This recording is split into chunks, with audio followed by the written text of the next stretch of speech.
when billionaire ranch owner William Carter returned to his Texas property after months away. The last thing he expected was to find a terrified little girl hiding in one of his abandoned barns. Dirty, hungry, and silent, she looked as if she'd survived something far worse than the cold nights outside. In that single moment, William knew his life and hers was about to change forever. William Carter had been away from Texas for almost 90 days, and the open road leading back to his ranch had never looked so familiar or so foreign at the same time. Life in New York, endless boardrooms, investor dinners, and product launches felt like a different universe compared to the dusty two-lane highway stretching before him. He cracked the window of his black pickup, letting the dry southern air rush in. It smelled of sun-baked earth, cedar, and the faint sweetness of pecan trees that bordered the Carter Ranch for miles. Coming home should be offered peace, but William's chest carried a weight he hadn't shaken in months. Texas wasn't just land. It was memory, responsibility, and the only place that had ever grounded him after losing his wife 2 years earlier. The ranch spread across thousands of acres in the outskirts of San Angelo, a place where wealthy landowners lived quietly, and the rest of the world barely noticed. It was the last thing anyone expected from the founder of Carter Tech, a man who built billions on microchips and artificial intelligence. Yet this ranch had been his sanctuary long before the world knew his name. Out here the land spoke louder than any board of directors. Out here he could breathe. But as his truck rolled past the white wooden entrance Carter Ranch carved proudly into the arch, he sensed something off. Nothing dramatic, not the kind of dread that steals your breath, but something subtle. Like the land had exhaled a sigh that wasn't meant for him. Robert, his ranch manager of nearly 20 years, must have felt it too. He came walking out of the main house with that stiff-backed posture he used whenever he had bad news. William stepped out of the truck, stretching his back from the long drive, trying to decide whether he should greet his old friend with a handshake or brace for a problem. "Place looks good, Robert," he said, scanning the freshly painted fences and the new equipment line neatly by the sheds. But Robert's expression didn't match the praise. His jaw clenched the way it did when the cattle got sick or a storm took out a power line. Instead of answering directly, Robert muttered something about workers needing direction, the harvest running behind schedule, and a busted generator near the west barns. Nothing unusual, nothing alarming, yet William couldn't shake the sense that Robert wasn't telling him everything. He walked the property anyway.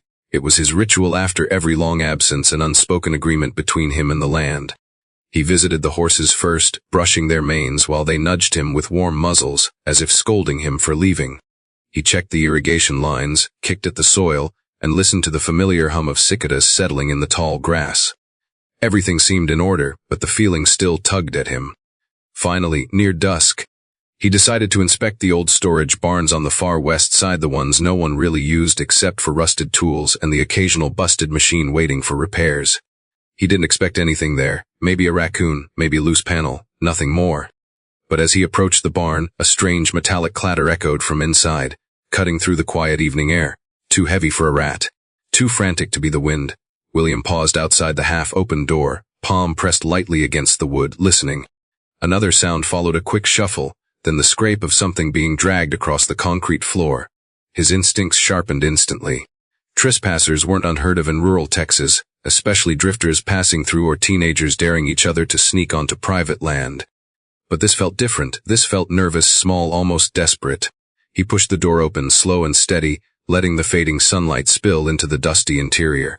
At first glance, the barn looked exactly as he remembered: stacks of forgotten lumber, tangled hoses, old tractor parts, a busted saddle thrown over a crate, everything coated in a thin layer of Texas dust. But something had been disturbed. A stack of blankets near the back had shifted. A water jug lay tipped over. And behind a row of barrels, something moved, a small, quick flicker of motion, like a frightened animal darting to hide. William's heart kicked hard. This wasn't normal. He stepped forward, trying not to startle whatever was there. "Hey," he called gently, not raising his voice. "I'm not here to hurt you." He didn't know why he said it. Instinct, maybe. Kindness, maybe. Or maybe that strange weight in his chest had been trying to warn him all along that today would not be empty or ordinary. Another sound answered him, a faint gasp, the kind that came from someone exhausted, someone who hadn't eaten well, someone who had been running for a long time.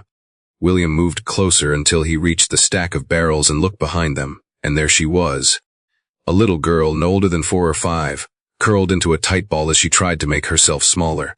Her blonde hair was tangled with dirt. Her cheeks were streaked with dust. Her clothes, an oversized t-shirt and torn jeans, were stiff, stained, and far too thin for the cool desert nights.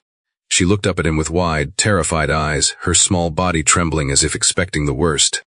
William froze, his breath catching somewhere between shock and heartbreak. This was not a runaway teenager, not a lost camper, not the trespasser he had prepared himself to confront.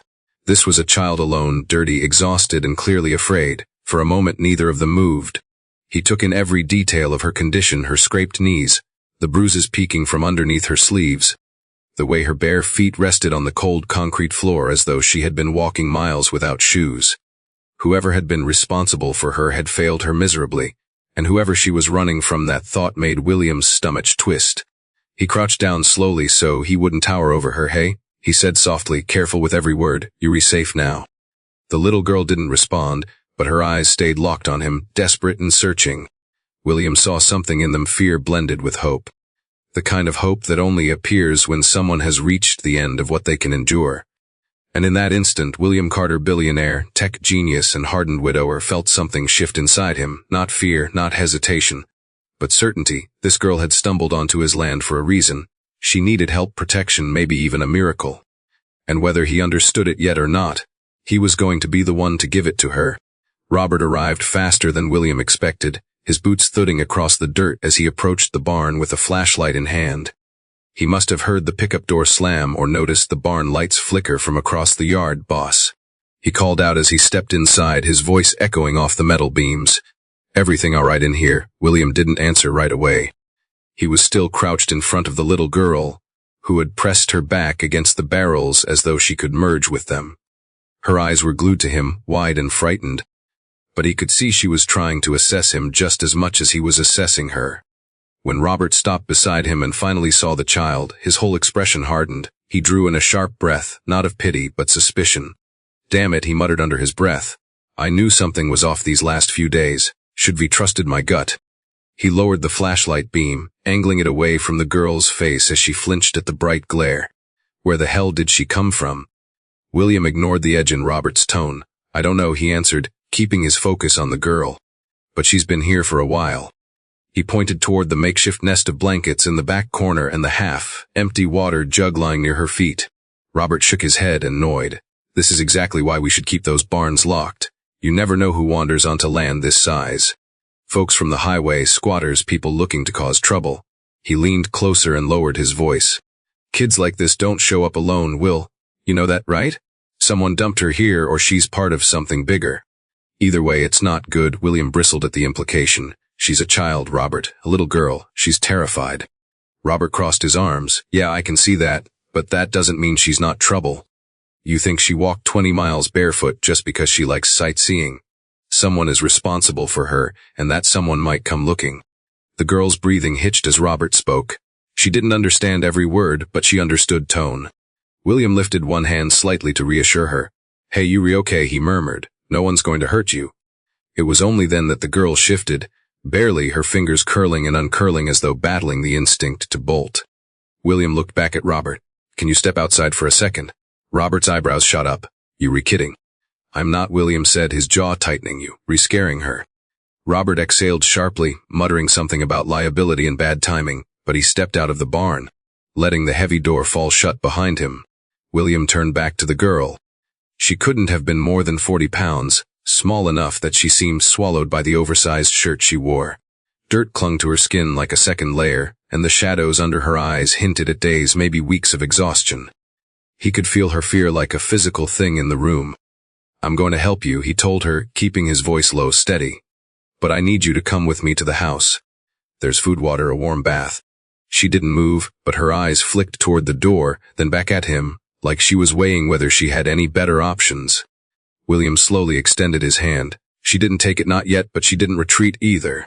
Her gaze drifted over his palm, the roughness of his skin, the calluses from years of working the ranch despite being a billionaire with more boardroom responsibilities than field work. Finally, she reached out just enough for her fingertips to brush his. It was the smallest gesture, but it cracked something open in his chest. "Good job," he whispered. "Let's get you out of here." He scooped her up gently, feeling her ribs through the thin fabric, and she stiffened at first, her shoulders tightening.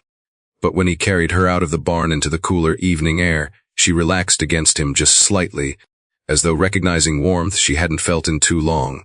Robert stood near the fence, arms still crossed, face etched with disapproval. When William approached, he started in immediately. "We need to call someone." William shifted the girl's weight in his arms. "We will. But first, she needs care." "Care is not our job," Robert argued. "There are protocols, Will, procedures. A kid shows up like this, you call the sheriff or see peace before anything else. We can't just take her into the house like she's a stray dog we found on the road." William's jaw tightened. "Don't call her that." Robert raised both hands defensively. "I'm not trying to be heartless, but think. What if she's sick? What if she's been exposed to something? What if she belongs to someone dangerous? People traffic kids, Will. This isn't Mayberry. This is modern Texas, and you billionaire, do you understand what kind of target you are?" The girl clung to William's shirt at the raised voices, burying her face in his shoulder. He forced himself to stay calm. "And what do you suggest? Leaving her in a barn overnight, tossing her back on the road?" "I'm suggesting we handle this by the book. You don't know anything about her." William looked down at the girl. Her small fists were gripping tightly, her body trembling against his.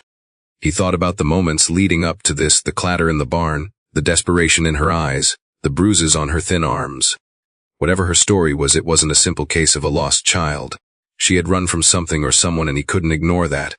"I'm taking her inside," he said firmly. "That's final." Robert let out a heavy sigh, the kind that carried resignation and worry mixed together. "At least let me call Doc Addison to come check her out," he said. "Then tomorrow we notify Ps." William nodded. "Fine. Doctor first." "Cease tomorrow." Robert didn't love the compromise, but he accepted it. "All right, I'll call him." With that settled, William carried girl toward the main house, the porch lights glowing softly in the encroaching night. She turned her face slightly, taking in the warm light, the smell of cooked meat drifting from the kitchen. The safety the house seemed to radiate. As he stepped inside, the air shifted into a space filled with comfort, old leather furniture, the soft hum of the ceiling fan, framed photos of horses and sunsets along the walls. The little girl's eyes darted everywhere, overwhelmed but drawn in by the unfamiliar warmth. William could feel her heartbeat against his chest, rapid, anxious, but gradually settling, as though this place, even in its unfamiliarity, felt safer than anything she'd known recently. And though he didn't fully understand what had brought her to his ranch, one thing was already clear: her arrival was no accident. When William carried the little girl through the doorway of the ranch house, the warmth inside wrapped around them like a blanket. The scent of roasted chicken lingered in the air, drifting in from the kitchen where Martha, the long-time ranch cook, was finishing dinner preparations. The girl peeked up from where she clung to William's shirt, eyes darting from the high wooden beams to the soft yellow lighting. This place was nothing like the barn she had been hiding in. Everything felt warmer, safer, alive. Martha turned at the sound of footsteps, expecting to see William alone. Instead, her eyes widened. She froze with a ladle in her hand. "Lord of mercy," she breathed. "Well, who is that child?" William stepped further inside and gently adjusted the little girl's weight in his arms. "Found her in the Old West barn," he said. "She's scared and in rough shape. I'm bringing her in until we figure out what's going on." Martha set the ladle down and wiped her hands on her apron as she walked over, her brows knitted with concern. "Sweetheart," she whispered to the child, her voice softening as she took in the dirt smudged across the girl's cheeks, and the way she clung to William like he was the only solid thing left in her world. "What happened to you, little one?" The girl pressed her face against William's chest, gripping tighter. Martha frowned at the bruises visible along the girl's arms. "This baby's been through something," she murmured, more to herself than anyone else. William felt the girl trembling. He didn't know where to start, but he knew she needed help. "I need warm water, towels, and whatever clean clothes we can find," he said. "She hasn't eaten in who knows how long." Martha nodded. "Kitchen first," she said. "Kid needs food before anything else." She hurried back toward the counter, pulling out bread, chicken pieces, and a small bowl. As Martha prepared a plate, Robert stepped into the house, still carrying the frustration from their earlier argument. He paused when he saw the girl nestled against William's chest and Martha bustling around the kitchen. "You brought her in," he said flatly. "Of course I did," William replied without looking at him. "She's a child, Robert." Robert rubbed a hand over his face. "I know that, but this is exactly what I was talking about. She's already attached herself to you. That's not going to make anything easier when Peace gets involved tomorrow." William met his gaze. "We'll deal with tomorrow." Robert muttered under his breath, but didn't push further. The girl watched him with caution, shrinking slightly into William's arms as the older man took a seat near the door. William shifted his attention back to Martha, who was placing a plate on the table. "Here," she said gently, "let's try to feed her." William lowered the girl into a chair at the table, but she immediately tensed. Her eyes darted around the room like she expected something to go wrong. Her legs didn't reach the floor, and she held the chair's edges tightly, as though she might fall. William dragged a footstool from the hallway and set it under her feet, then sat beside her. "You okay?" he said softly. "It's all right to eat." Martha placed the bowl of small chicken pieces on the table along with slices of bread. The girl stared at the food, her eyes wide. William noticed the way her stomach tightened as she looked at it like she wanted to reach out but wasn't sure if she was allowed. Slowly, she lifted one trembling hand and took a piece of chicken. She brought it to her mouth as though expecting someone to grab her wrist. When no one did, she ate it, then took another. And another. Soon she was devouring the food with a desperate hunger that squeezed William's chest.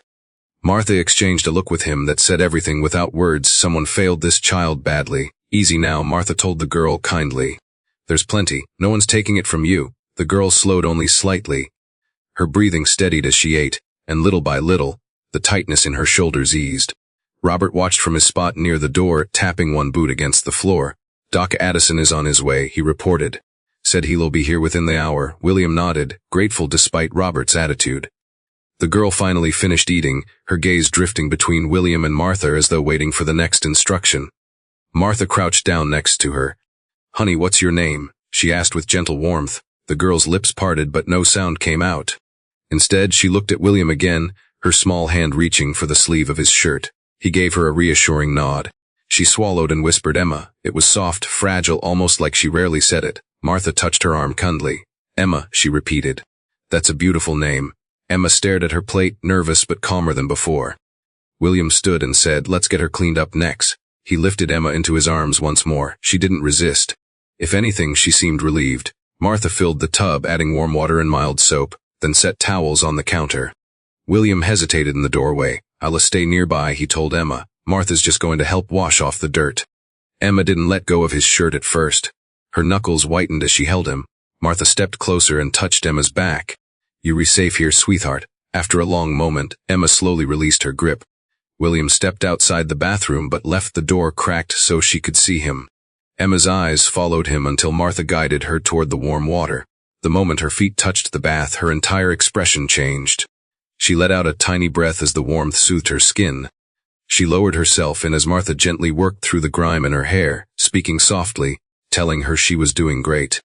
Every few seconds, Emma lifted her head to check that William was still there. He was. Down the hall, Robert leaned against the wall with his arms crossed, shaking his head. "This is going to get complicated." William didn't look at him. "Complication is better than neglect," Robert scoffed. "Not when the law gets involved." "You reacting on emotion, Will. That's dangerous." William clenched his jaw. "You saw her condition. She's been hurt."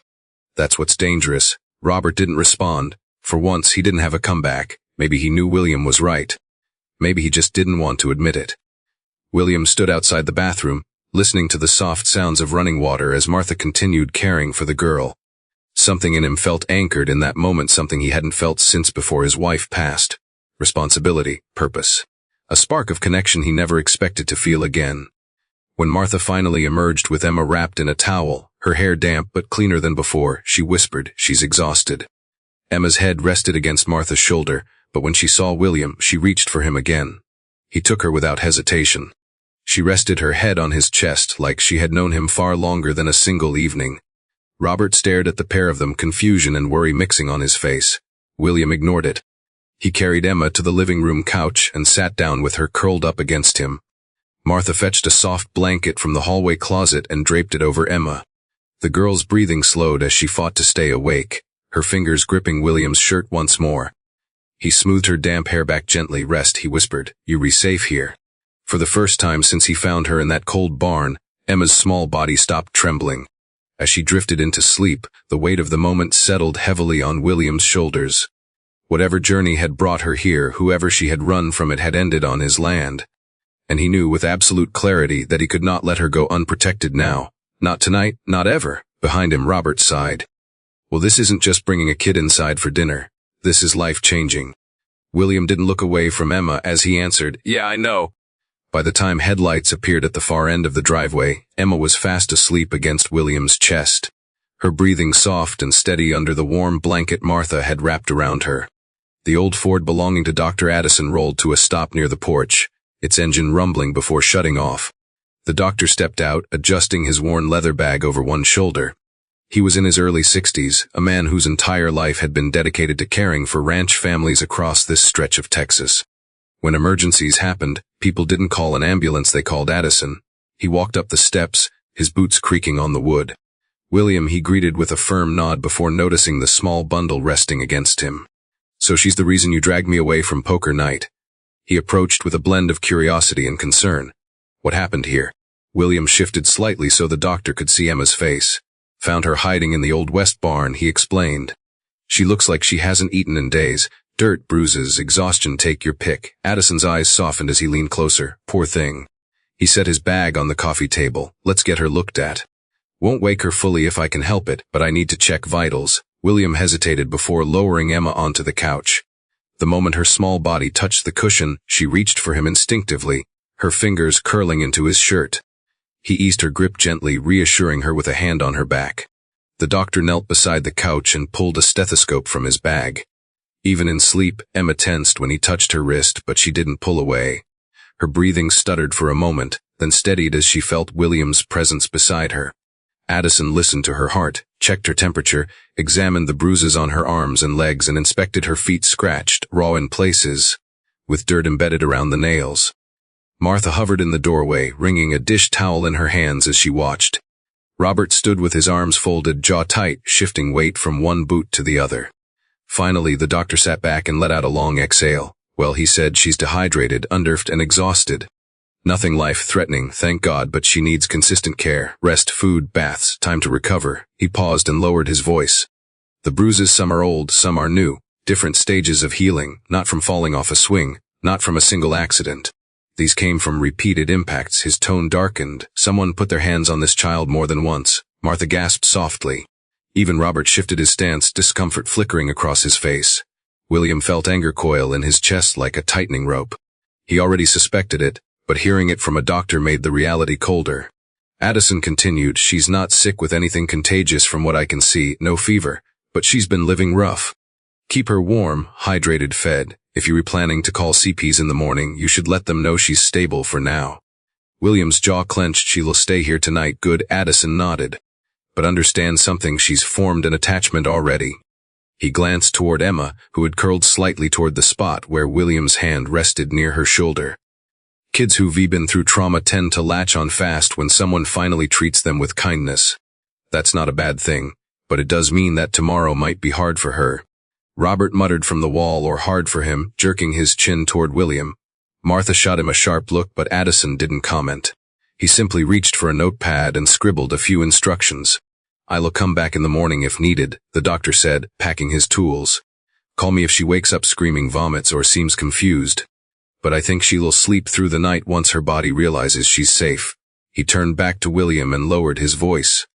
"You did the right thing bringing her inside." William appreciated the reassurance more than he admitted. As Addison headed out the door, Robert followed him to the porch. William stayed beside Emma, his hand gently smoothing her hair. She leaned into his touch even while half asleep. Martha approached quietly. "She trusts you," she said, "more than anyone else right now." William nodded, eyes fixed on the small girl wrapped in his blanket. She shouldn't have had to go through any of this. Martha sat on the edge of the nearby chair. "You know," she said softly, "I've seen a lot of things on this ranch, but I've never seen a child look at you the way she did tonight." There was a weight in her words that William felt deep in his chest. Meanwhile on the porch, Robert spoke quietly with Addison. "He's getting wrapped up in this," Robert said, glancing back toward the living room. "Too fast, and if CP's decides to take her, he's going to break all over again. You were here when his wife died, you remember?" Addison sighed. "I remember, but sometimes life drops people in your path for a reason." Robert frowned. She could be from a trafficking ring, or she could have folks looking for her, and not the good kind. "We got no idea what we re stepping into." "You re not wrong," Addison replied, "but William's got good instincts. And that little girl needs someone." They shook hands and the doctor left. Robert lingered alone on the porch for a long moment before finally re-entering the house. Inside, Emma shifted in her sleep and let out a small distressed sound. Not a cry, but a noise of fear, the kind that came from dreams no child should have. William immediately adjusted her blanket and touched her shoulder. She calmed. Even in rest, she seemed to know he was there. Robert cleared his throat. She needs a bed, he said gruffly. Can't have her sleeping on the couch all night. William nodded. The guest room next to mine. It's close, she'll feel safer. Martha immediately stood. I'll set it up. She hurried down the hall, turning on lights and pulling clean sheets from the linen closet. The soft sounds of her preparing the room carried through the house, drawers opening, blankets being snapped into place, the faucet running as she filled a glass of water. William lifted Emma gently, mindful of her sore feet. She stirred and instinctively wrapped an arm around his neck, resting her head against his shoulder. It was natural, trusting, too trusting for a child who had clearly learned not to trust. That fact hit him harder than anything else. When he carried her into the guest room, the lights were dim, the bed freshly made, and Martha had placed a small lamp on the nightstand to cast a warm glow. There we go, she whispered, something soft for her. William laid Emma onto the bed slowly. She shifted, her brows knitting like she feared being left alone. He sat beside her, brushing damp strands of hair from her forehead. I'm right here, he said. She clung to the sleeve of his shirt again, even in sleep. Martha watched from the doorway with a softened expression. I'll leave the door open, she said quietly. Kids like her don't handle darkness too well. William nodded. Thank you. Martha squeezed his arm before turning off the hallway light and stepping out. Robert lingered in the doorway, arms tucked tight across his chest. You know this doesn't end simple, he said. William finally looked up at him. I don't expect simple. Then what do you expect? Robert asked.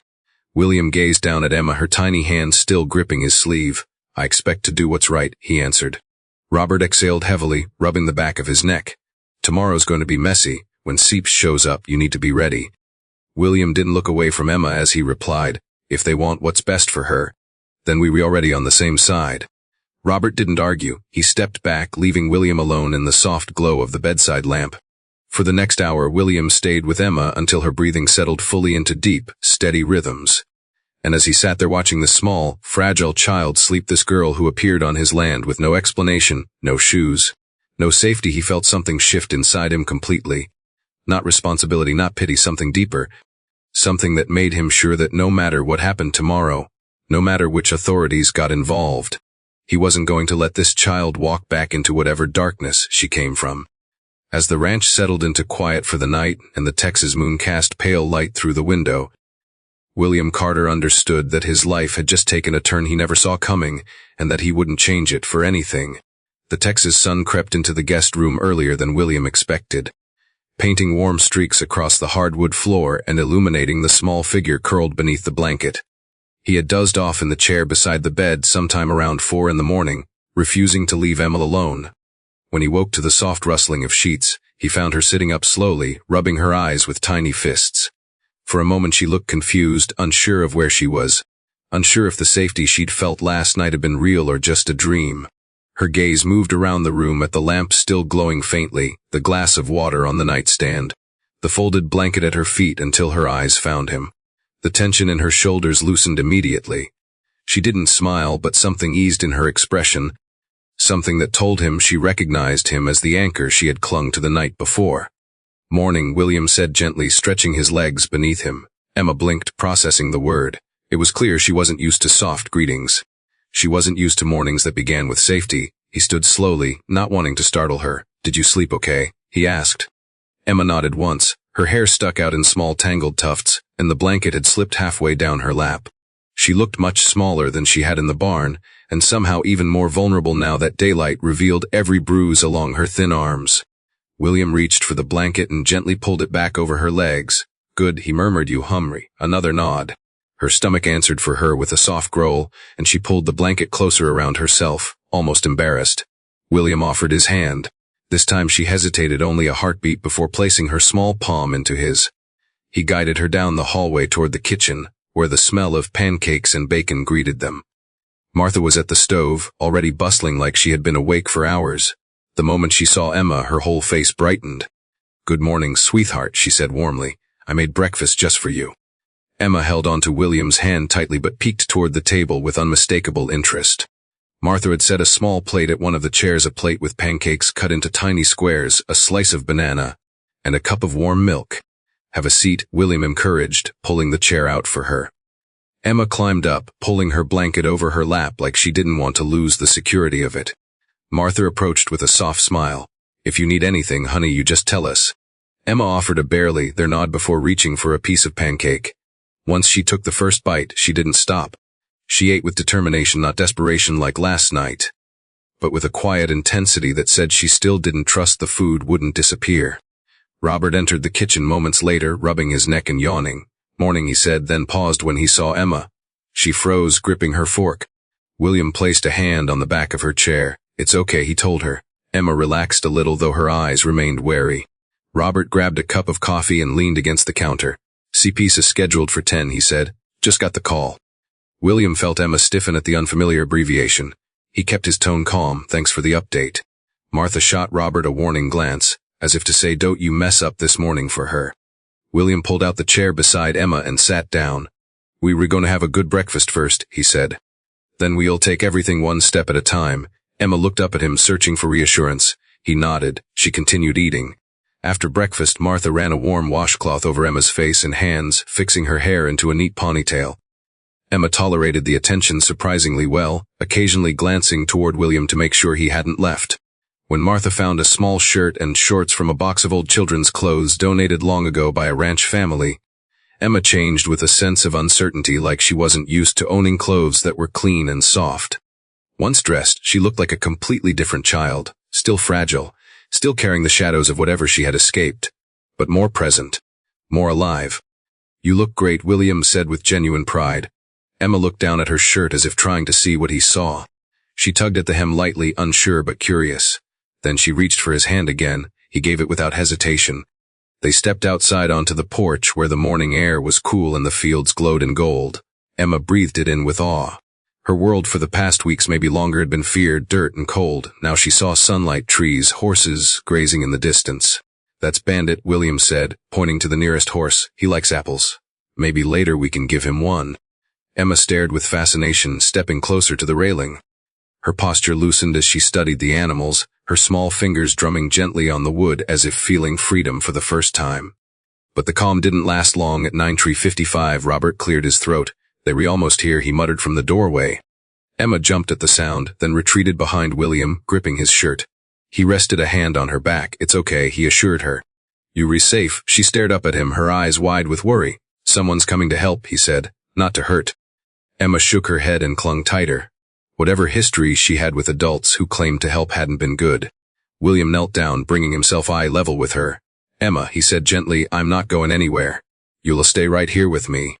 No one is taking you away today, do you understand? Her breath hitched. She nodded.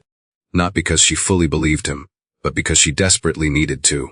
At exactly 10 o'clock, a white SUV pulled up the driveway. The emblem on the door read Texas Child Protective Services. A woman stepped out, mid-40s, warm brown eyes, blazer slightly wrinkled from long hours on the road.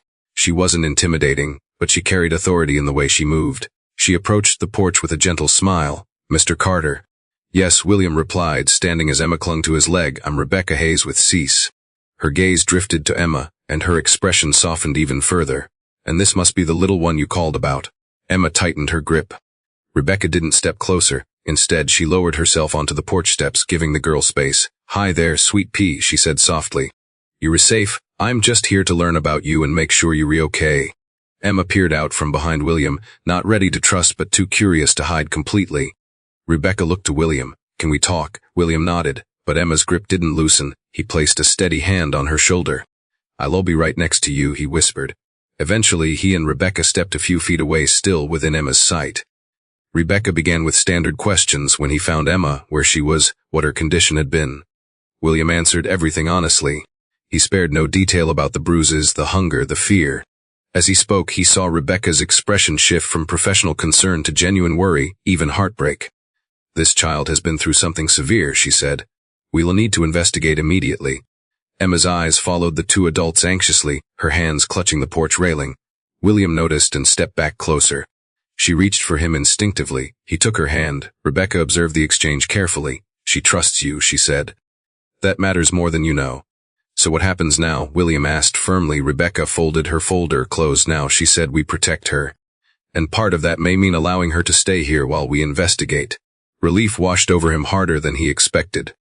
Emma didn't understand the words, but she understood his reaction. She let out a shaky breath and leaned against him, As if sensing the storm had passed for now, William lifted her into his arms. She rested her head on his shoulder. Rebecca watched them for a moment, then nodded. "Let's take this one step at a time," she said, starting with keeping her right where she feels safe. William held Emma a little tighter. "Then she stays here," he said. Emma's small fingers curled into his shirt again as if anchoring herself to the one person who hadn't let her down. And for the first time that morning, William felt certainty settle deep in his chest. No matter what the system wanted, no matter what the investigation uncovered, this child's future had already begun to shift the moment she stepped onto his land. And he wasn't letting her face another day alone. Rebecca followed William and Emma into the living room, carrying her folder, but letting it rest at her side for now. She didn't rush into probing questions. Instead, she observed. It was part of her training, but more than that, part of her intuition. Children spoke more through their reactions than their words, especially children who had learned the hard way not to speak too openly around adults.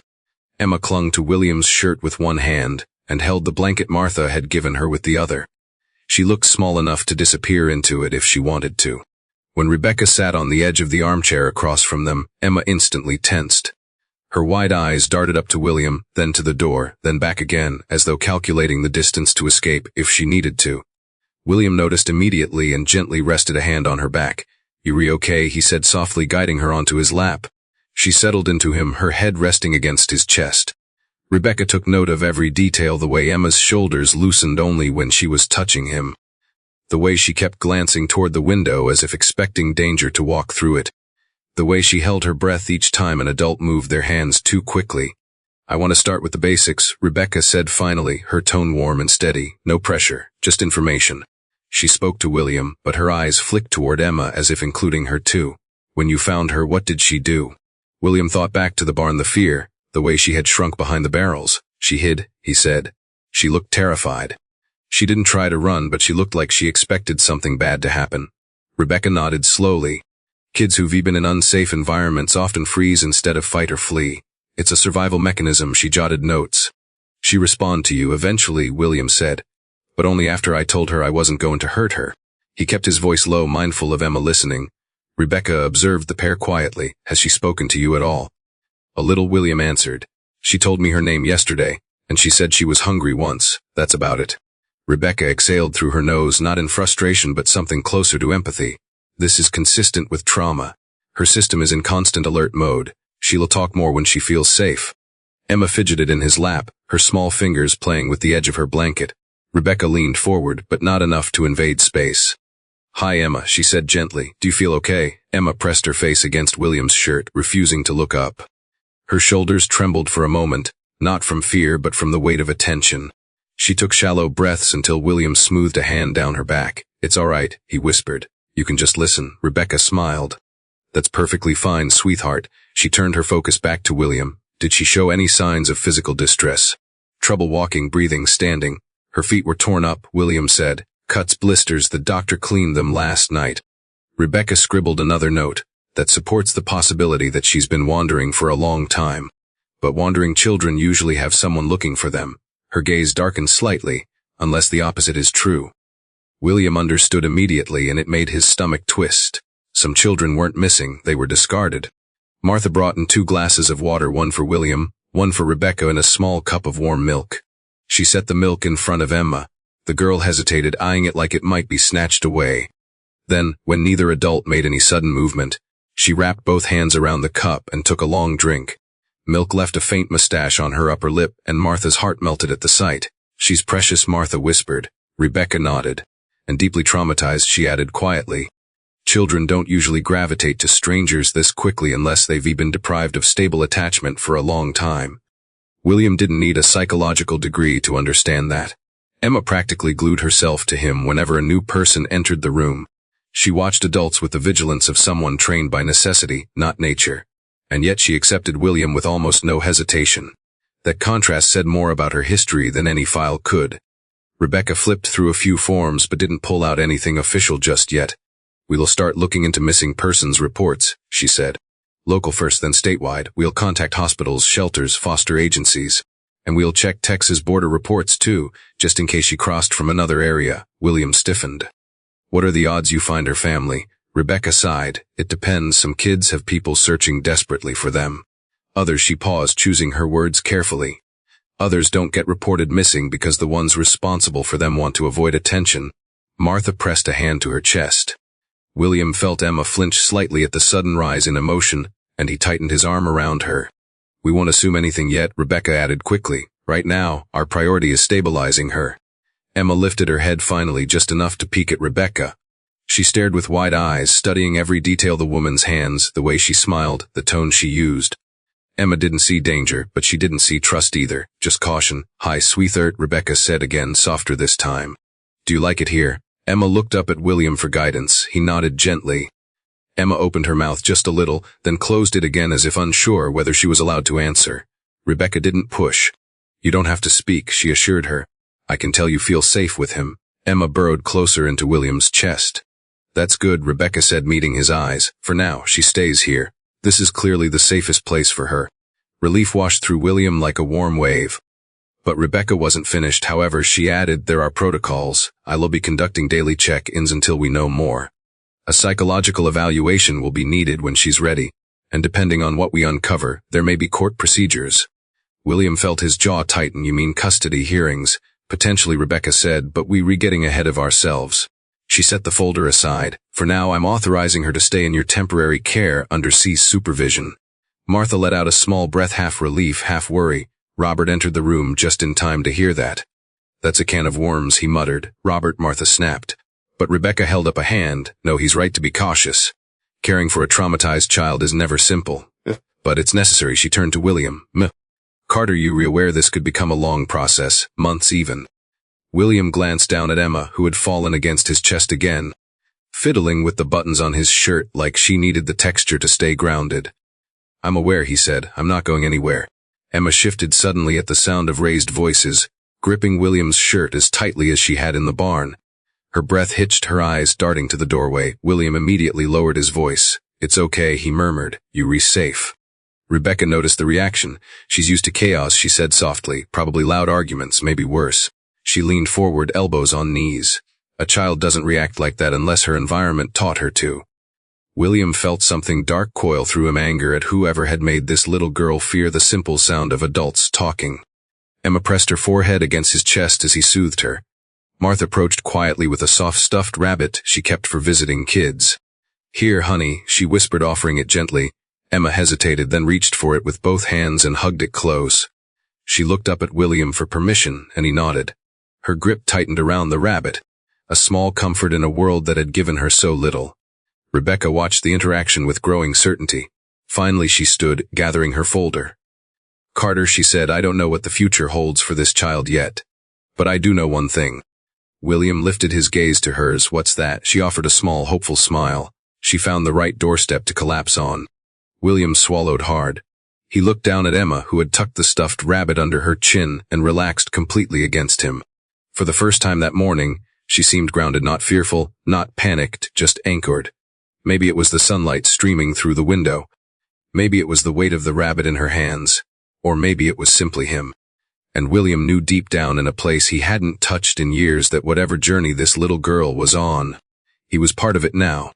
Not because the system told him to be, but because when Emma clung to him, something inside him clicked into place as if it had been waiting for her all along.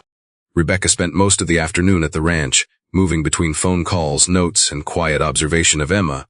She made herself small in the background, careful not to intrude on the fragile sense of peace the girl had begun to feel around William. Every time Rebecca stepped too close, Emma's shoulders tightened. Every time William left her line of sight, even for a moment, she scanned the room in fear until she spotted him again.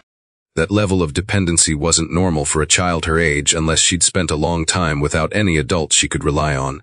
And unfortunately, that aligned with almost everything Rebecca was seeing. She called in missing child reports from the counties surrounding San Angelo, but none matched Emma's age, appearance, or condition. She expanded to statewide databases, then regional shelters. Nothing. No one reported a little girl missing. No one was searching. The deeper Rebecca dug, the more troubling it became. Meanwhile, Emma stayed glued to William's side like she expected someone to pull her away at any moment. William noticed patterns in her behavior that revealed more about her history than anything she could say out loud. Loud noises, doors closing, boots on hardwood, raised voices made her flinch. Sudden movements from adults caused her to recoil. If someone reached toward her, even to hand her something, she instinctively shielded her face. But then there were other patterns too. She always checked the corners of a room before relaxing. She always kept her back to a wall unless William was directly beside her. And whenever she ate, she hunched over her food slightly. Not because she lacked manners, but because she acted like she'd learned to protect her plate. A child didn't learn habits like that on her own. Someone had taught her through fear and deprivation. Rebecca returned from a short call outside and found William sitting on the porch steps with Emma in his lap. The afternoon breeze swept across the ranch, making the wind chimes near the porch sway.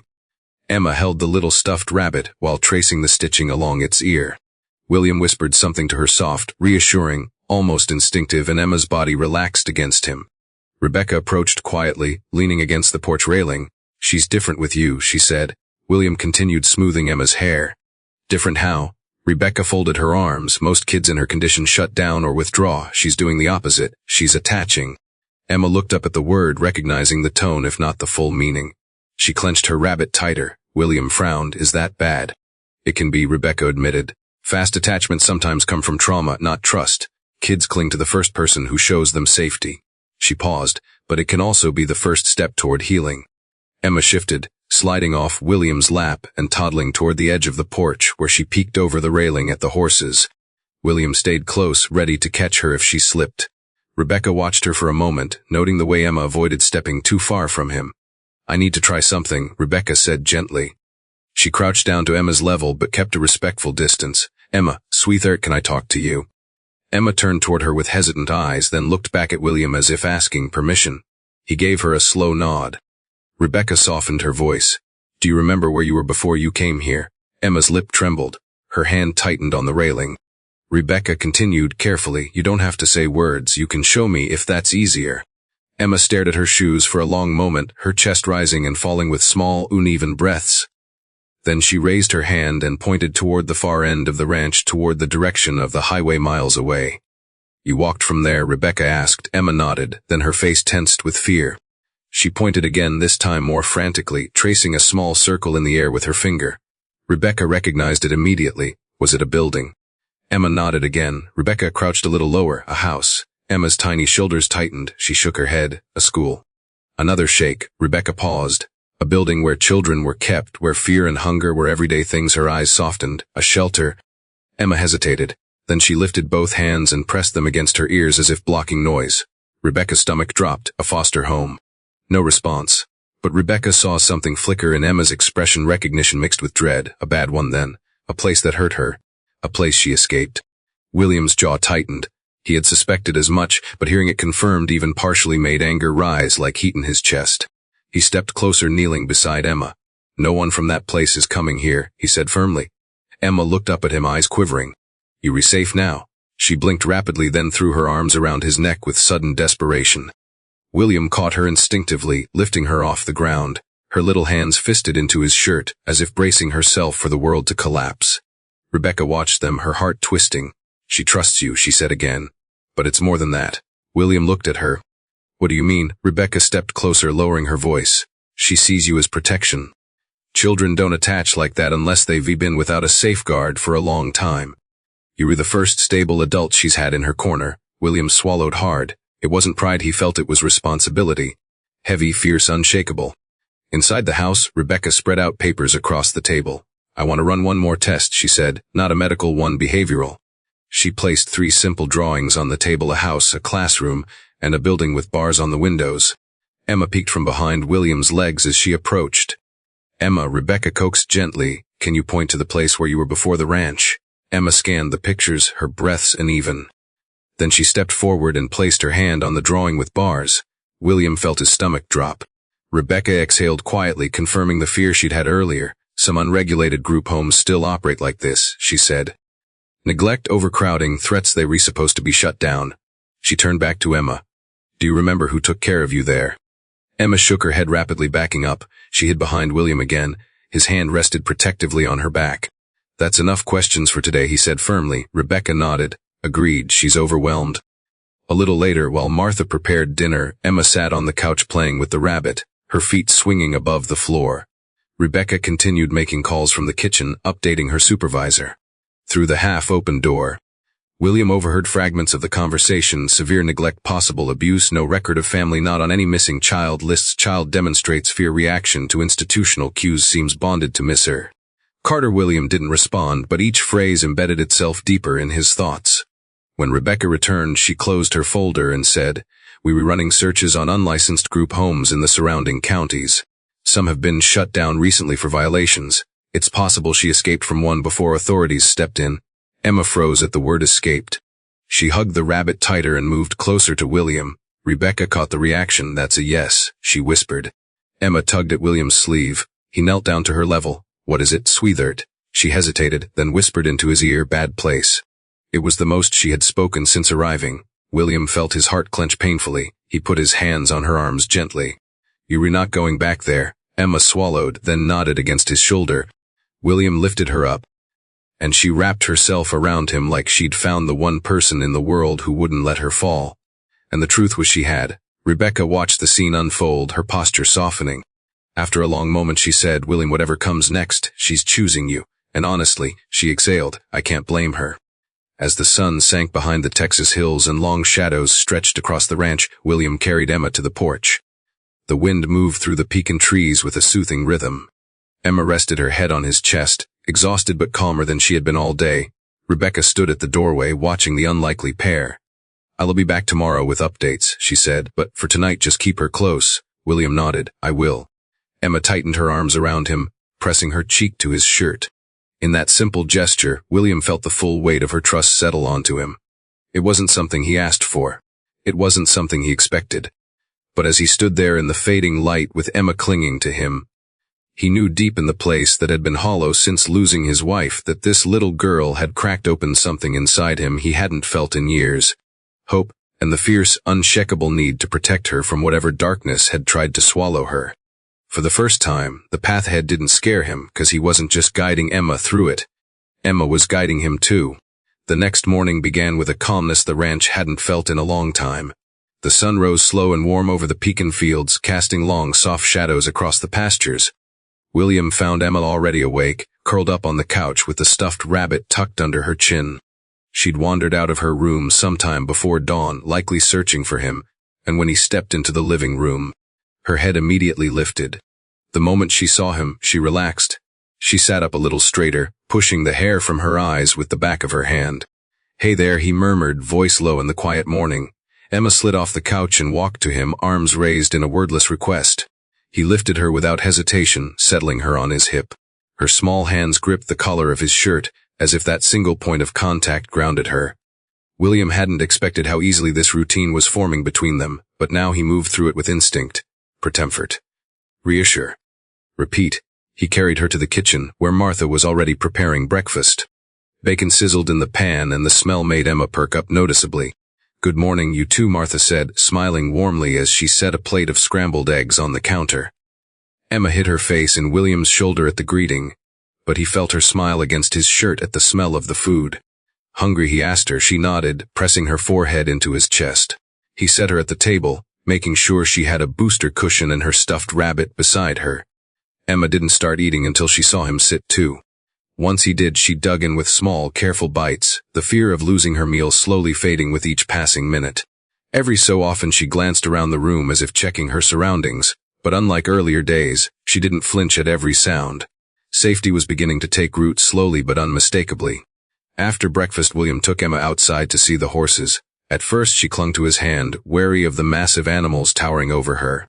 Bandit, the old brown gelding, approached in his gentle, slow way, lowering his head toward the little girl. Emma stiffened. William knelt beside her. "He won't hurt you," he said softly. "He's a good boy. Wants to say hey."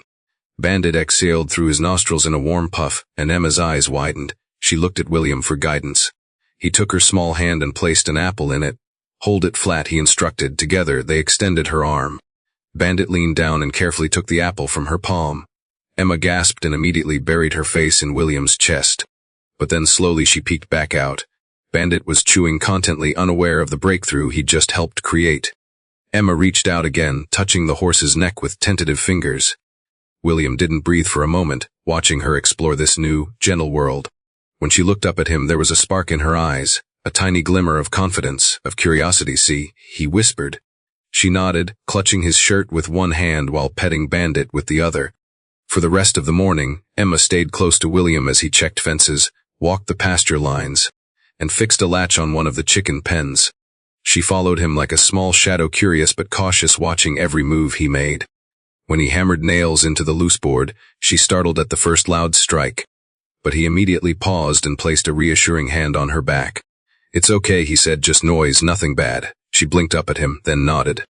The next time he struck the nail, she flinched but didn't run.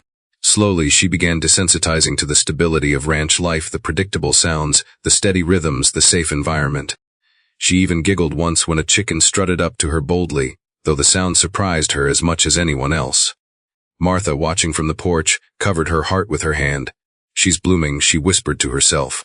Around midday, Rebecca returned, her SUV rolling to a stop near the porch. Emma stiffened again when she saw the CP's agent, her fingers gripping the hem of William's shirt. But this time, she didn't hide behind him completely. She stayed close but peeked out cautiously. "Hey, sweetheart," Rebecca greeted her gently. "I brought something for you." She held a small box of crayons and a notebook decorated with bright butterflies. Emma hesitated but didn't turn away. Rebecca extended the items slowly. "These are just for you," she said. "You can draw anything you want." Emma glanced up at William. He nodded. Only then did she reach out and take the gifts with both hands. She held them to her chest like treasures she wasn't sure she deserved. "Thank you," William said quietly on her behalf. Rebecca smiled. "Kids heal through play and art. Sometimes they tell stories they can't say out loud." Emma looked at the notebook again, her fingers tracing the butterflies. Something softened in her expression. Rebecca followed William onto the porch so they could talk privately while Emma sat beside them, drawing a shaky outline of a flower. "I have some updates," Rebecca said, lowering her voice. 2 unlicensed group homes in the nearby county were shut down last month. Violations, neglect, overcrowding. One of them was known for keeping kids in conditions no child should experience. William's jaw clenched. "And you think she came from one of those places?" Rebecca nodded. "She reacted strongly when I mentioned unregulated homes. And one of the homes was near Highway 73, the same direction Emma pointed toward yesterday." William exhaled harshly. "You think she escaped?" "It's possible," Rebecca said. "Kids run when things become unbearable. Most don't make it far. But she must have traveled at night and stayed hidden during the day. That's how children survive when they're on their own." William looked over at Emma, who was now kneeling on the floor, pressing her crayon hard into the paper with a concentration that made her tongue peek out slightly. The drawing wasn't just a flower anymore. It was a tall building with dark windows, bars, a stick figure inside it. William felt ice crawl down his spine. Rebecca followed his gaze and saw the drawing too. She approached slowly, not wanting to startle the girl. "Emma," she said softly, "is this where you were?" Emma froze, then pushed the notebook toward William instead of answering. He knelt beside her and pulled her into his lap. "It's okay," he murmured. Emma hid her face in his chest again, but she didn't cry. Her body trembled, those small shakes that betrayed the storm inside her. William held her closer, rubbing her back. Rebecca crouched down near them, her voice low. "This helps a lot," she said. "Trauma memories often show in drawings before words." William looked down at the picture again. "She was trapped," he whispered. "She was a prisoner." Rebecca didn't disagree. "We'll investigate both shut down homes immediately. If she ran from one, there are other kids still suffering." William felt anger burn in his veins. "Then we need to move fast." For the rest of the afternoon, Rebecca stayed with them, documenting Emma's reactions, speaking gently, letting the girl warm to her at her own pace. And slowly Emma did warm just a little. She offered Rebecca a crayon at one point, a small gesture that made the agent smile with genuine relief. When Rebecca stood to leave, Emma shifted nervously, pulling at William's sleeve. Rebecca crouched again and said, "I'll be back tomorrow, sweetheart. You stay with William, okay? He's taking good care of you." Emma looked up at William, then nodded softly. Rebecca gave him a serious look. "She's stabilizing quicker than expected. That's because of you." William didn't know how to respond except with the truth. "I just want her safe." Rebecca smiled gently. "Then you're redoing everything right." When the sun began to set again, painting the sky pink and gold, William sat with Emma on the porch steps. She leaned against him, crayons scattered around her, the notebook open to a new page with a clumsy drawing of a horse bandit, unmistakably. William smiled down at her. "That's pretty good," he said. Emma's cheeks warmed, pride flickering in her eyes. She rested her head on his shoulder, the rabbit tucked in her arms. For the first time since arriving at the ranch, she looked peaceful. And as William wrapped an arm around her, feeling her small body settle comfortably against him, he realized something unmistakable had shifted. She wasn't just a girl he rescued. She wasn't just a temporary placement, she was becoming his, in every unspoken way that mattered. Emma had found a home in his arms long before she ever said a word. And William knew, without question, he wasn't letting her face the world alone ever again. Rebecca returned the following morning earlier than expected, her expression more tense than usual as she stepped onto the porch. William felt the shift immediately. Something in her posture, in the crispness of her tone when she greeted him, told him that whatever she had discovered overnight was significant. Emma was sitting at the porch table coloring in her notebook when the SUV rolled in. The moment she saw Rebecca, she stiffened and moved closer to William, gripping the leg of his jeans. She didn't hide like before, but her body tensed with the memory of questions of unfamiliar adults, of the fear that someone might claim her and drag her back to the darkness. William instinctively rested a hand on her back. "You re good," he murmured. "Stay right here with me." Emma nodded and pressed her forehead against his side. Rebecca approached slowly and knelt down so she didn't tower over the girl. "Hi, sweetheart," she greeted. "It's good to see you again." Emma looked at her with worry eyes but didn't move away. That alone showed progress. William guided Emma onto the porch swing, then turned to Rebecca. "What's going on?" he asked quietly. Her eyes flickered with concern. "We need to talk." They stepped a few feet away so Emma could still see him. Rebecca made sure of that. "We visited one of the shut-down homes yesterday evening," she explained. "The one off Highway 73, William's jaw tightened. That was the direction Emma had pointed to in her drawing. "What did you find?" "Neglect," Rebecca said. "Severe neglect. Kids left without supervision for days at a time, broken locks, mold, broken heating. And the staff had a history of intimidation." William closed his eyes briefly, his chest tightening with anger. "Any sign she was there?" Rebecca nodded. "Yes. A caseworker found a stack of intake papers in a locked office.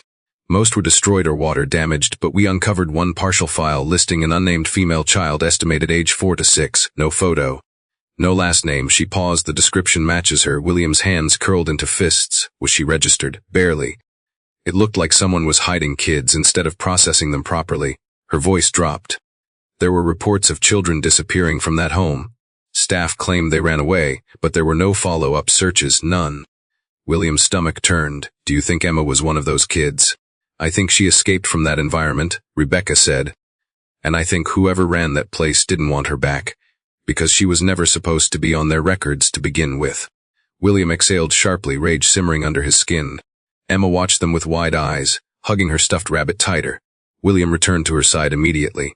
"We okay," he told her softly.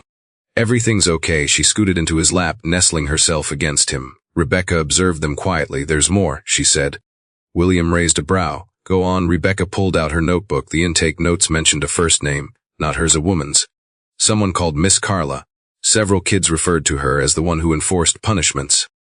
"We don't know if that's her real name, but the kids we interviewed got scared whenever we asked about her." Emma tensed at the name as though it triggered something deep inside her. She froze in William's arms, fingers tightening on his shirt. He immediately rubbed her back. "Don't worry," he whispered. "No one's coming here." Emma didn't relax right away, but she didn't try to run either. She simply clung to him, breathing unevenly. Rebecca noticed the reaction and nodded somberly. "That confirms it," she said. "She was in that home." William swallowed hard. "So what do we do now?" Rebecca took a deep breath. "We continue gathering evidence. And we build a formal case to ensure no one from that home can claim her. Whoever was responsible for her there forfeited that right the moment they neglected and abused her." William's voice hardened. "Good." Rebecca lowered her voice further. "But this means we need to start preparing for legal proceedings. Emma isn't on file anywhere. That complicates her custody status." William braced himself. "Tell me plainly." Rebecca looked him directly in the eye. "If you want to keep her, even temporarily, you'll need to file for emergency protective custody." He didn't blink. "Then I'll file today." Rebecca gave a small, approving nod. "I thought you might say that." Emma lifted her head as if sensing the shift in mood. Her eyes flicked between both adults. She tugged on William's collar. "Stay." She whispered, her voice trembling. It was only one word, but it struck William like a blow. He cupped her cheek gently. "I'm right here," he told her. "I'm not leaving." Tears welled in Emma's eyes, not tantrum tears, but quiet, deep-rooted ones. The kind formed from fear that had been carried too long. She wrapped her arms around his neck and held tight. Rebecca stepped back, giving them space. "She's asking something else," she said quietly. William looked down at Emma again. Her trembling hands clung to him, her head tucked into the crook of his neck. "Stay here," she clarified weakly, tapping his chest. William's breath caught. She wasn't asking whether he was leaving. She was asking whether she could stay. He kissed the top of her head gently. Yes, he whispered, you stay here. With me you're safe. Emma let out a shaky breath and leaned all her weight into him.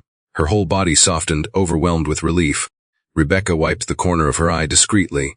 Later that afternoon, Emma showed even more signs of trauma memory resurfacing. She was coloring on the rug when a truck backfired on the road outside. The sound cracked through the air. Emma dropped her crayon, eyes going wide, and dove under the table with such force she hit her shoulder on the edge. William immediately rushed toward her, dropping to his knees. Emma, he said gently, reaching under the table.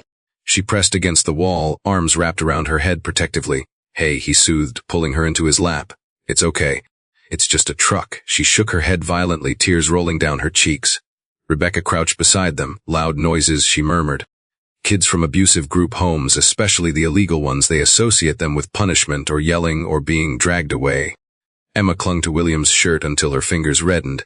He rocked her gently, murmuring into her hair until her breathing slowed. He looked at Rebecca with a fierce determination. She can't go back into any system that puts her in danger. Rebecca nodded. We'll fight for her, but you need to know something important. William raised his brows. What is it? Rebecca's tone became firm. Once you file for emergency custody, you're not just protecting her temporarily. You're recommitting to a long fight. Background checks, home inspections, psychological evaluations, court hearings. And if any biological family surfaces even years later, they legally come first. William didn't hesitate. I don't care. I'm not losing her. Rebecca studied him for a long moment. Then she'll have a chance. That evening, after Rebecca left, William carried Emma onto the porch swing. The sky was streaked with orange and purple, the cicadas humming in the fields. Emma rested her head on his shoulder, tracing patterns on his sleeve. Emma, he said quietly, you don't ever have to be scared here. She looked up at him, her eyes big and searching. She didn't ask questions. She didn't need to. Everything she wanted to know was right there in his face. He pulled her closer, feeling her tiny heartbeat steady against his chest. I'm going to keep you safe, he whispered, no matter what it takes. Emma placed her palm on his cheek, as if trying to understand the promise. Her touch was feather-light, uncertain but trusting. William met her gaze. He didn't see a temporary responsibility. He didn't see a child he had sheltered out of obligation. He saw his daughter. Maybe not legally yet, maybe not officially, but in every way that mattered. Her trust had claimed him, and he accepted the claim as naturally as breathing. As the last light faded from the sky, Emma curled into him and fell asleep against his heartbeat. William held her tight, knowing with absolute certainty that the fight ahead wouldn't shake his resolve. Whatever shadows still lingered from her past, whatever battles waited in courtrooms or case files or the legal system, he would face every one of them. Because Emma wasn't going back, not to the bad place, not to fear, not to anyone who had ever hurt her. She had found her home, and he intended to keep it that way, forever. The weeks following the court hearing moved in a blur of preparation, exhaustion, and a strange mix of fear and hope that Emma struggled to untangle. The protective order had granted her a measure of safety, but the Westwoods were not the type of family that accepted defeat gracefully. Every day felt like she was balancing on the edge of a knife, waiting for the next strike, the next legal maneuver, the next attempt to reclaim the control they had lost. And yet for the first time since learning the truth, Emma also felt something else, peace. It was fragile and unfamiliar, but it was real. Rebecca insisted she remain in Oregon until the baby arrived. California gives them too much ground, she had warned her. Here you have roots. You have home, and she was right. In Oregon, Emma was surrounded by landscapes that carried echoes of her father, the pine forests he loved, the quiet roads he used to drive, the little shops he had taken her to as a child. Being here felt like being held by him even in his absence. As Emma's due date approached, the contractions began softly at first, waves of pressure that tightened across her abdomen and then eased away. She tried to rest, but the pain grew sharper, deeper, unmistakably signaling that her daughter was coming. Rebecca rushed her to the hospital, reassuring her the entire way. You're safe, she kept saying. They can't touch you here. Emma clung to those words as the contractions intensified, gripping the armrest of the seat while her breath came in stuttering gasps. The labor was long hours, stretching one into the next until time became nothing more than alternating cycles of pain and relief. But when the cry of her baby finally filled the room, Emma felt the entire world crack open. She burst into tears the moment the nurse placed the small, warm bundle against her chest. The baby's skin was soft, her fists curled, her eyes blinking open with an innocence that made Emma's heart clench. She whispered, "Charlotte," her voice hoarse but full of devotion. "Your name is Charlotte." Naming her daughter after her father felt like a promise, one of protection, truth, and a future her father would have wanted for her. For 2 days, Emma stayed in the hospital recovering, learning to hold Charlotte properly, feeding her, memorizing every detail of her tiny face. The nurses were gentle, reassuring, and protective, fully aware of the sensitive nature of Emma's case. A security guard was stationed near the maternity wing at Rebecca's request, just in case the Westwoods tried to pull anything drastic. And they did. On the second night, the hospital reception received a call from someone claiming to be Emma's extended family, requesting visitor access.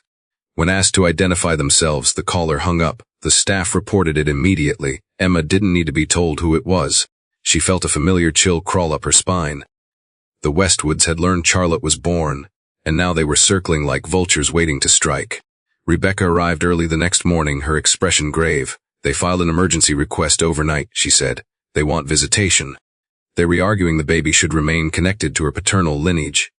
Emma felt anger boil through her, but Rebecca raised a hand. "It won't work," she continued. "The judge denied it within minutes. They overplayed their hand again." Relief washed through Emma, but it was quickly followed by exhaustion. She didn't understand how they had the energy to keep fighting, to keep grasping at control. They had money, power, influence, yet they still wanted more. They wanted what wasn't theirs. They wanted her child. On the third day, Emma was discharged with Charlotte cradled tightly in her arms. She was driven back to the cabin Rebecca had secured for her. The small home now filled with baby supplies arranged neatly by volunteers Rebecca had coordinated. It wasn't the mansion, it wasn't extravagant. But it felt warm, gentle, and honest, exactly the kind of environment Emma wanted for her daughter. Days became weeks, and Emma settled into the rhythm of new motherhood. The nights were long, the feedings frequent, and the exhaustion bone deep, but she cherished every moment. She'd sit by the window at 3 in the morning, rocking Charlotte while the moonlight filtered through the pine trees, humming melodies her father once played on his old guitar. During this time, the Westwoods attempted multiple approaches, legal, emotional, manipulative, but none succeeded. One day, a letter arrived from Margaret, dripping with false concern and condescending pity. Another day, Grant attempted to FaceTime her repeatedly, leaving messages filled with pleas, apologies, and declarations of missing her. Emma listened to none of them. But eventually Rebecca said, "You're going to have to see him." Emma stiffened. "The court approved supervised visitation for Grant," she explained. "Not the family, just him. It's standard, and it shows the court that you are acting in good faith." The thought terrified Emma, but she understood the logic. She didn't want to weaponize Charlotte. She wanted to protect her. And in a strange, bittersweet way, part of her wanted Grant to see what he had lost, not the money, not the leverage, but the life he could have had if he hadn't chosen power over her. The first supervised visitation took place in a small family center, with a certified monitor present at all times. Emma sat in a separate room, watching through the observation window as Grant entered the visitation room. He looked different, tired, thinner. His usually polished demeanor was replaced with something rawer, something uncertain. When he saw Charlotte in the monitor's arms, his expression cracked. He approached her hesitantly, reaching out with trembling hands. "Hi," he whispered, his voice breaking. I'm your dad," his eyes filled with tears. He held her awkwardly at first, then more securely, staring at her as if trying to memorize every detail. Emma watched with a complicated mix of emotions, pain, sadness, disappointment, and a faint ache for the man she once believed he was. But she didn't step into the room. She didn't comfort him. She didn't soften. This was no longer her fight to fix. When the hour ended, Grant returned Charlotte to the monitor reluctantly. Before leaving, he looked through the observation window and saw Emma watching. Their eyes met. He lifted a hand as if asking for a chance to speak, to explain, to plead. Emma didn't raise her hand back. She simply looked at him, steadfast, calm, resolute, and then she turned away. As she walked out of the center with Charlotte pressed against her chest, Emma felt something profound settle inside her. This was closure. Not forgiveness, not reconciliation. Just the realization that she didn't need him anymore. She had her daughter. She had her freedom. She had her life back. And this time, she wasn't letting anyone take it from her. In life, we often imagine that the people who change us will arrive with certainty, intention, or purpose. Yet the greatest transformations sometimes begin with accidents, unexpected collisions between two souls whose paths were never meant to cross.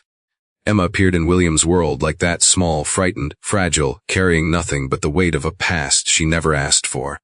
And in discovering her, William was forced to confront a truth often forgotten in the noise of adulthood, that responsibility is not always chosen, sometimes placed gently unexpectedly into our arms. Emma didn't arrive as an obligation, she arrived as a calling. And the story teaches us that when something fragile chooses us, it becomes our duty to protect it, even before we fully understand why. The heart of this story reminds us that healing rarely happens in a straight line. Trauma, especially in children, lives in gestures, in reactions, in the spaces between breaths. Emma's fear of loud sounds, her flinching at sudden movements, her instinct to hide under tables, her need to cling to the one person who made her feel safe, these were not misbehaviors or mysteries. They were memories, they were scars without words. And the lesson here is profound. Sometimes the people who seem the hardest to understand are simply carrying pain they are too young or too broken to explain. What they need is not judgment, not impatience, not solutions forced upon them. They need stability. They need consistency. They need someone willing to sit beside them through every trembling moment and say, "You're safe now." Healing begins not when the fear disappears, but when safety becomes more familiar than danger. In William's journey, we see another powerful truth, that compassion is not weakness. In a world that values strength, independence, and achievement, William had all the markers of success: wealth, influence, respect. But none of those things mattered when faced with a shaking little girl hiding in his barn. The story reminds us that real strength does not lie in what we own or the power we command. Real strength lies in our ability to soften, in choosing empathy over indifference, protection over convenience, love over comfort. William could have called CPs, handed Emma over, and walked away. Many others would have. But instead, he chose responsibility over distance, connection over detachment. His decision teaches that sometimes the bravest thing a person can do is open their heart again, even when life has already broken it once. Another lesson emerges through Rebecca, who navigates a flawed system with compassion and realism. Through her, we see that institutions may fail, paperwork may be messy, rules may be complicated, and yet individual kindness can still shape destinies. She never forced Emma, she never rushed her healing. She understood that children do not bloom under pressure, they bloom under patience. She also demonstrated that doing the right thing often requires bending, questioning, and challenging the systems we serve. The story shows us that laws and policies matter, but humanity matters more. A child's safety, dignity, and stability should always outweigh bureaucracy. Rebecca embodies the reminder that change doesn't always require grand heroism. Sometimes it simply requires showing up with integrity, again and again. Emma, in her innocence and resilience, teaches perhaps the greatest lesson of all, that broken beginnings do not define a life. She had every reason to distrust the world, every reason to believe that adults were threats, not protectors, every reason to hide within herself. Yet she dared slowly, painfully to hope. Every time she reached for William's hand, she was choosing courage over fear. Every time she whispered a word, she was choosing connection over withdrawal. Every time she relaxed in his arms, she was rewriting her own history. Children have a remarkable ability to rebuild themselves when given the slightest bit of real love. And Emma reminds us that even the smallest gestures, a warm meal, a soft blanket, a quiet promise, can be world-changing for someone who has known only darkness. She teaches us that survival is not enough. Every child deserves a chance to belong.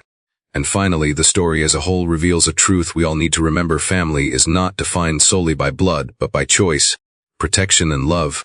William never expected to find a daughter on his land. He never expected to feel responsible for a life so fragile, or to become the anchor for someone else's survival. Yet love grew quietly between them, not in grand declarations, but in everyday moments: a hand held during breakfast, a child learning not to fear horses, a small voice asking, "Stay." Family is built like that, through consistency, through care, through promises kept. Blood may start a lineage, but love builds a home. This story shows that sometimes the people we were meant to protect are not born into our lives. They're replaced there by fate, by timing, or by need. And when we choose them, truly choose them, we become something bigger, braver, and more human than we were before. Ultimately, the lesson is simple but deeply important. Every person we encounter might be carrying a story we cannot see. And sometimes the smallest act of compassion can alter the entire course of that story. For Emma, safety wasn't just a concept. It was William.